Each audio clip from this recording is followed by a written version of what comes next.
Hi, I'm Rob. And I'm Rob. And this is Ask Rob and Rob.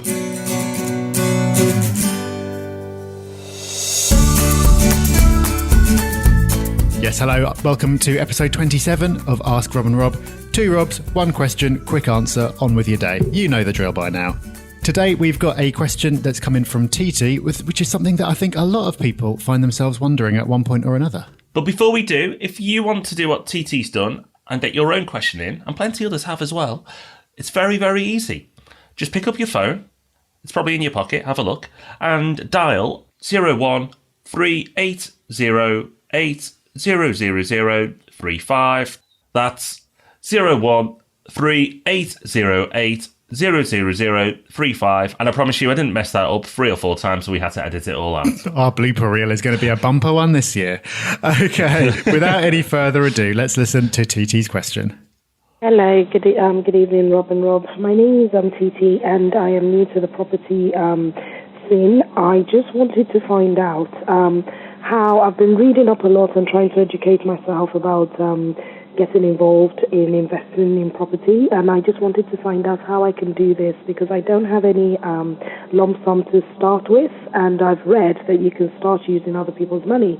Unfortunately, I don't think I've got anyone who would release equity on my behalf. I just wanted to find out if you have any advice on how I could get started, how I could get stuck in. I would really love to hear from you. I enjoy listening to your podcast, and I've learned a lot from it. I look forward to talking with you. Thank you. Okay, so this is an interesting one. It's something that's going to be familiar to a lot of people when they're starting out. And it is a difficult position to be in because, yes, investing, the clue is in the word, you need to have money to invest. And if you don't have your own, then of course, using other people's money is a valid option. However, as I'm sure you've discovered, if you've ever tried to ask someone for money, they tend not to give it away just to be nice. Maybe you could try asking them when they're in a good mood or after a few drinks, but under normal circumstances, they're not just going to hand over a big chunk of money for you to invest in property. That is, unless you can offer them something that they can't do on their own. So lots of people want to invest in property, but don't have the knowledge or the time to do so themselves. If they're in that position, they might be more than willing to give the money over to you so you can do it on their behalf as some kind of joint venture. But as I said, they're lacking the time or the knowledge. So you need to fill in one or both, preferably both, of those gaps for them. So what that means is, yes, you can use other people's money, but to make a convincing pitch to them, you need to be able to demonstrate to them that you're going to get a good result. And that is very difficult when you're starting out. So it's a bit of a chicken and egg situation, Rob.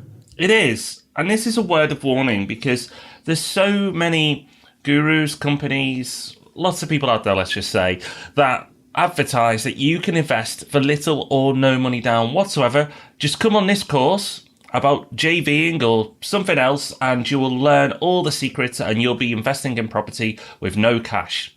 It's not going to happen. You might be able to if you have, as Rob said, some really valuable skills that somebody else hasn't got.